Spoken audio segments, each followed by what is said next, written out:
Hi guys, how you doing? I'm live. Just want to do some rant. So I don't know. I made some psychological progress in a few different ways.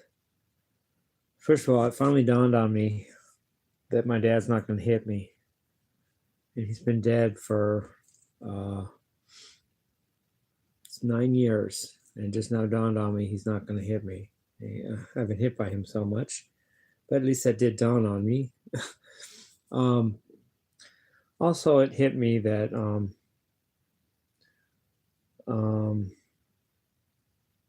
okay with not having any like family, like I have no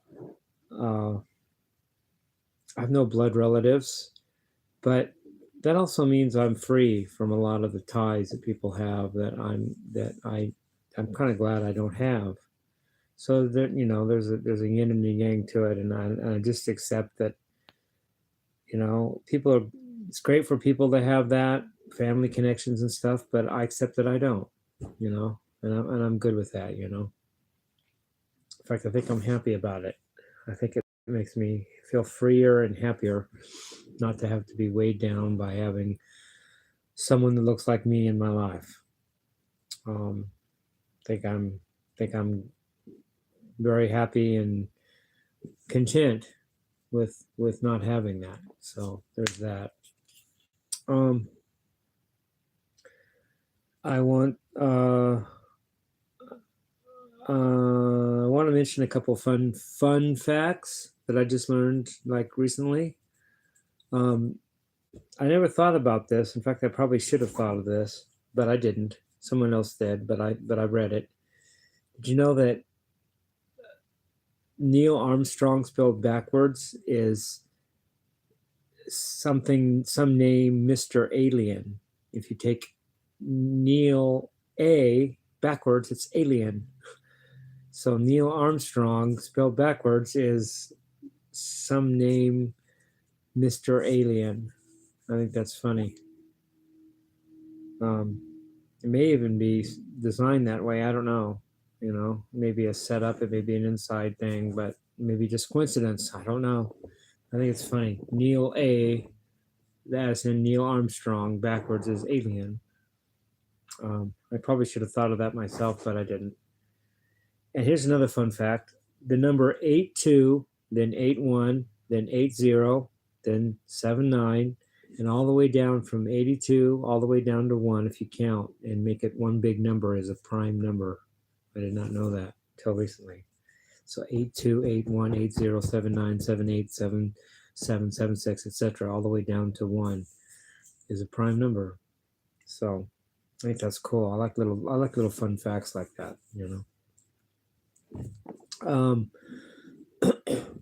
So yeah, I've gotten a lot of rest lately. I just seem to have needed it, I'm better when I don't have. I'm better. I like being awake as much as possible, but when my body needs rest, I guess I let my body rest. So I got more music coming up for you guys. I'm happy about it. Lately, I'm into the story of Syd Barrett of Pink Floyd. I'm fascinated by Syd Barrett and in the beginnings of Pink Floyd. I actually have the first Pink Floyd CD called "Piper at the Gates of Dawn." I don't know, I'm fascinated by the unordinary and the musical. When people are connected to music and in unordinary ways, it fascinates me. I'm into Jimmy Page, the way he was into the cult and all that, because I kind of am too. I do a tarot card reading every day. I do a 7-card tarot reading every day. Basically every day. I shuffle it, 78 cards, and do a 7 cards, per day. I've got occult books around the house. I've got a couple versions of the Satanic Bible. I've got book on the 9 angles from the order of the trapezoid and the pentagram.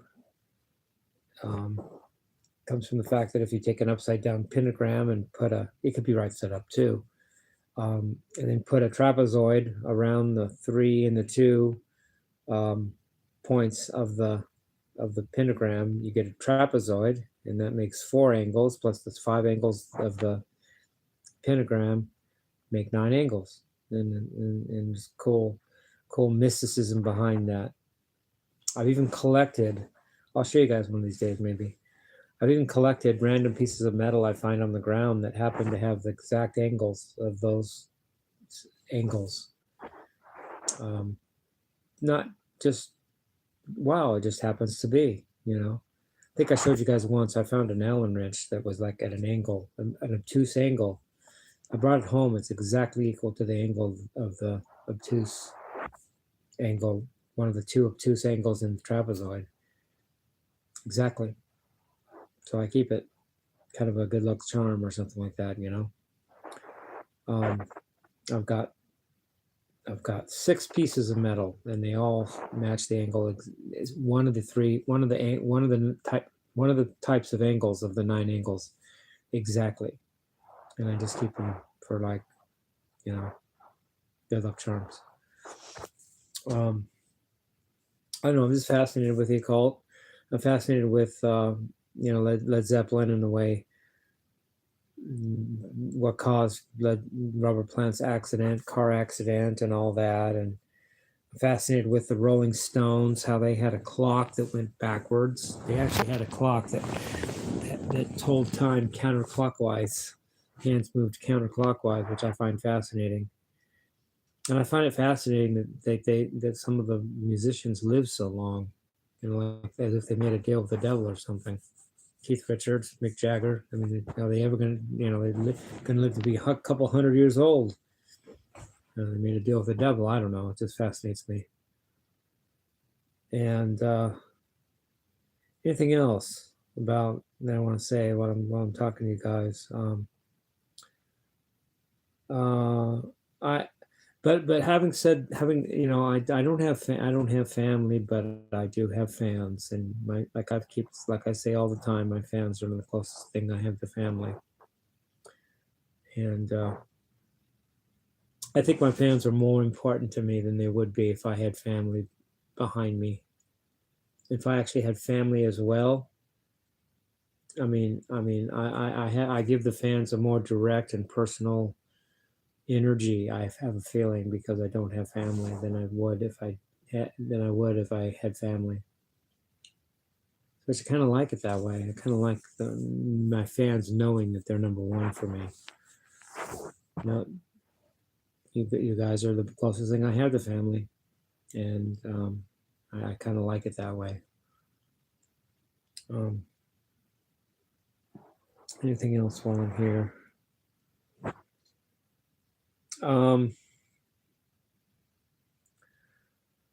Yeah, now that I think I've rested up a lot, maybe I can stay up a lot tonight. Maybe I can do a lot of music tonight and a lot of stuff. I'm not promising, because as soon as I say that, watch me sleep now. But maybe I'll try to stay up most of the night tonight and be productive, do some music and stuff. And I don't know.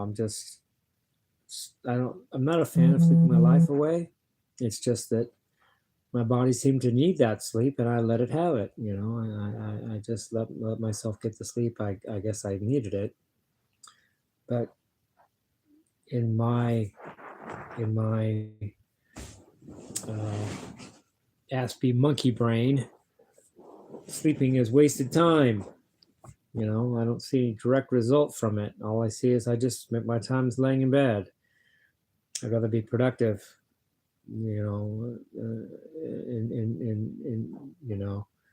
if given the choice, I'd rather be doing something and being awake doing it than just laying there. But if my body needs it, my body needs it. And so I guess it needed it because I didn't plan on doing that. I didn't plan on getting as much sleep as I've been getting, but I did. Anything else while I'm here? Again, I did for my take of "Call It Sleep" by Steve Vai. That's from Flexible. I know I didn't play it just like Steve, but I knew I learned the chords, I learned the concept, and on top of that, I learned every lick Steve did too. I just didn't regurgitate it back. I learned the chords of the song. I learned every note in the solos that Steve played in the song, and then I just took my own take. I didn't regurgitate it note for note verbatim, but I did know the notes he played, and I studied those notes and knew why he played those notes. But when I go to play it, it's my thing. I just don't know how to. That's just me, you know. I do know the notes he played, and I do know why he played those notes, as far as scale and mode and all that. What chords he played those notes over, and I hear them. I hear them in my head. I can hear it. I can like the song, but I did my own version. It's just how I roll. I'm sorry, but that's just how I do it. But I think mine's comparable. I mean, Steve is maybe a better take, but I think I got the gist of it, and I enjoyed playing it, and I really love that song. Before he joined David Lee Roth, it's even before he did the Crossroads movie. All he had done professionally was Frank Zappa. So it was just after Frank Zappa and before Crossroads and David Lee Roth that he did Flexible, and it's a great album. Anyway, love you guys. Peace, love, and rock and roll.